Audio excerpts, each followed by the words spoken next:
I'm an artist, and one of the things that I really want out of art, what I see the job of the artist to be, is to try to learn how to see the historical moment that you find yourself living in, right? I mean that very simply, and I mean that very literally. How do you see the world around you? And this is harder to do than it might seem in many times. The world around us is a complicated place. There's all kinds of structures and forms of power that are very much a part of our everyday lives that we rarely notice. Watch what you say or do around your Amazon Echo or Google Home. A local consumer group warns that down the road, those digital personal assistants may be assisting their corporate creators more than they assist you. And one of the things I've been working on for 15 years or so is looking at the world of sensing, looking at the world of, looking at the kind of planetary scale structures that we've been building that facilitate telecommunications, but at the same time are also instruments of mass surveillance.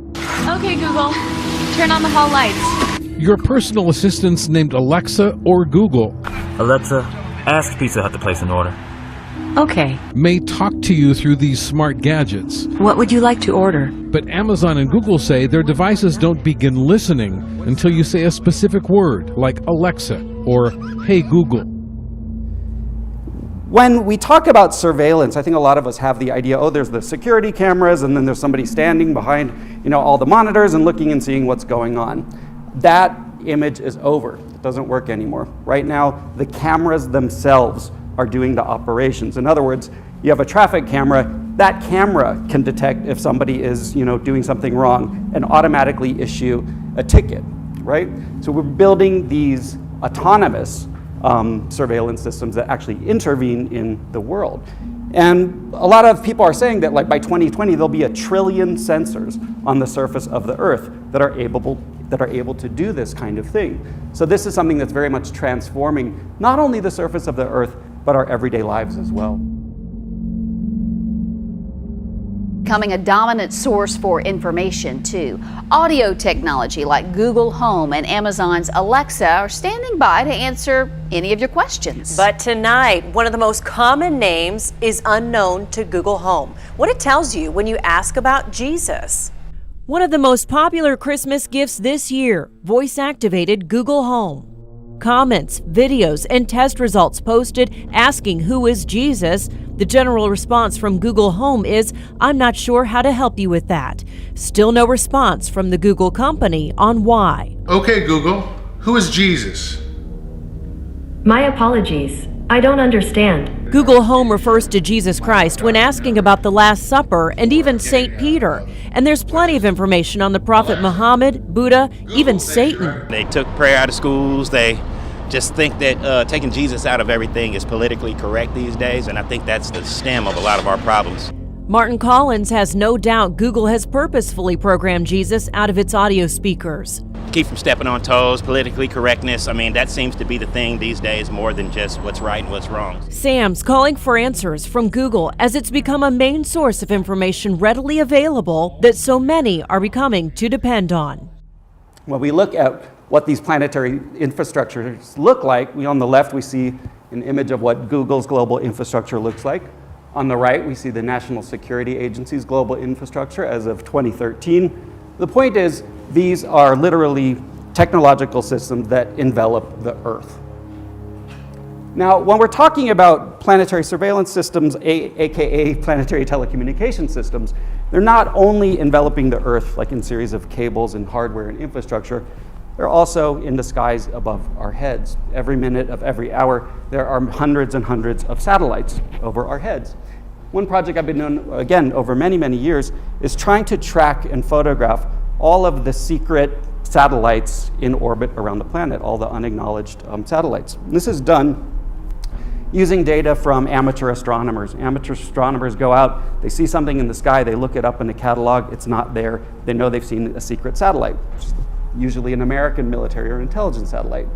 They write down what they saw. What I can do is I can take that observation, model that orbit, and then go out at night, model the orbit, make a prediction about where something will be, and then using telescopes and kind of computer-guided mounts, I can pinpoint a place in the sky where I think it'll be. And if you do everything right, which is rare, you get an image like this.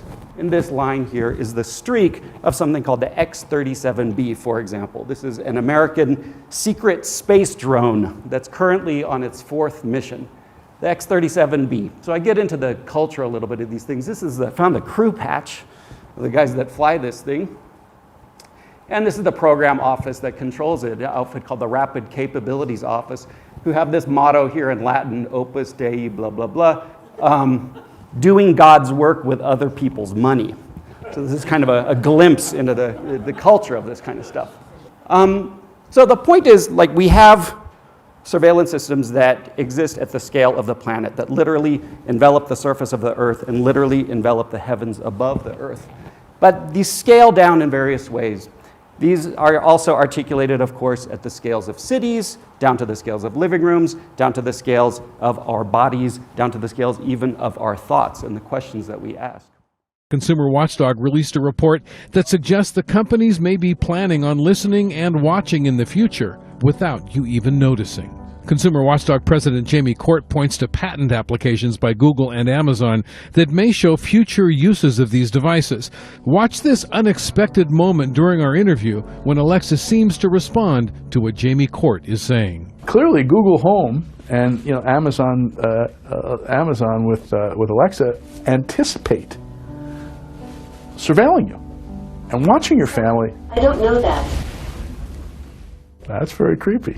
Google and Amazon have not replied to our request for a response. I even asked Google who was David Sams. Google knew who I was. But Google did not know who Jesus was. Google did not know who Jesus Christ was. And Google did not know who God was. Smart speakers are a technology owned by about 40 million Americans. That's about 1 in 6.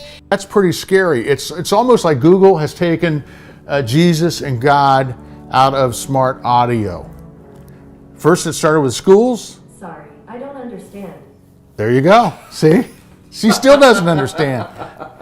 I don't know if there's a wizard over there at Google who's making these decisions, or if it's some kind of oversight. But it's definitely something that they need to address and address immediately. We're at a point now where Google or a Facebook or an Amazon literally knows more about me and my history than I know about myself. And what are some of the implications of that? How do we think through that? What does that mean? What do we see when we actually look through these kinds of sensing systems? Well, one thing that I think becomes very obvious when you spend some time with it is I think there's a kind of popular idea out there that, technology is neutral. It's just how you use it. And I want to counter that. I want to say there's no such thing as technology detached from how you use it. And so when you use it and when you deploy these kinds of systems, any kind of sensing technology sees through the eyes of the forms of power that is designed to amplify, the forms of power that is designed to exercise, whether that is military power or law enforcement or commercial power, etc. I think that's one thing that you start to see. And this brings up a lot of concerns for me. I worry about what the future of these kind of planetary autonomous sensing systems are. I worry that they have a tendency to kind of reproduce the kinds of racism and patriarchy and inequality that have characterized so much of human history. And I'm also concerned that they represent enormous concentrations of power in very few places. And so one project that I've been doing is just trying to go to the places where these systems come together. Where does this infrastructure kind of congeal in very specific places? A really important part of global telecommunications is choke points, places where transcontinental fiber optic cables come together. What are the places where the continents are connected to one another? These are really important to telecommunications, but also obviously very important to surveillance. You sit on these places, you can collect most of the data that's going through the Earth's telecommunication systems. What do these look like? Well, this is a place in Long Island, one of these sites, one in Northern California at Point Arena, the west coast of Hawaii, Guam is really important to this kind of thing, Marseille in France. And what do you see in the image? Nothing. Right? The point of these images is these are some of like the most surveilled places on Earth. These are literally kind of like core parts of global telecommunications and surveillance infrastructure. There's no evidence whatsoever that that's going on in the photos of these kind of places. So what does that tell us kind of allegorically about how some of these infrastructures and systems work? I did start pushing this a little bit further. I wanted to say, well, theoretically, there should be these conjunctions of cables in these bodies of water in these images. And so I learned how to scuba dive in a swimming pool in suburban Berlin, as you do, and started going out and studying nautical charts and undersea maps to try to find places on the continental shelf where I could maybe see these. Going out with teams of divers, when you do everything right, you find images like this. As you can see, there's dozens and dozens of internet cables moving across the floor of the ocean. These are cables that connect the east coast of the United States to Europe. Phenomenon that's been going on for a while is ALPR, automatic license plate tracking. These are systems that take pictures of every single car that drives by on a city street, something like that, is able to autonomously read the number of that car and either put that in a database that the police or law enforcement have access to, or again, issue things like traffic citations based on that, all without human intervention. The same thing is starting to come online with police body cameras, which are now being outfitted with facial recognition technology to do something similar. One of the tools that we have in the studio is the ability to make portraits of people, of what people look like as they are seen by facial recognition software. And we've been running these on portraits of revolutionaries and philosophers from the past. On the left is the great post-colonial philosopher Frantz Fanon, as seen through facial recognition software. On the right is Simone Weil.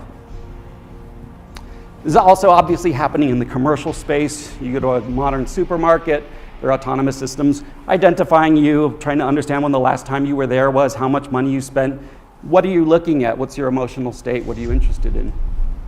And they're getting more and more intimate. Sensing systems looking at what kind of food do we eat? Are we going to the gym? Are we in good health? How are we behaving? Are we drinking too much? Do we smoke cigarettes? What kind of objects are in our houses, and what does that say about who we are? By one Google service can be shared with its other platforms, allowing the company to build unprecedented profiles of users who sign into its services. So, are the changes good news for consumers or just a massive invasion of online privacy? It's the ability of companies like Google to make predictions about all aspects of your personal life. And if we realise that Google have got the capability through the data that they gather to predict things like our political affiliations, our religious affiliations, our sexuality, that kind of thing, people start to get a lot more worried than when they just see an advert for the car that they were just looking at or the watch they were just looking at. Yeah, I mean, you're an expert in this. I mean, does it spook you? It terrifies me, is the simple answer.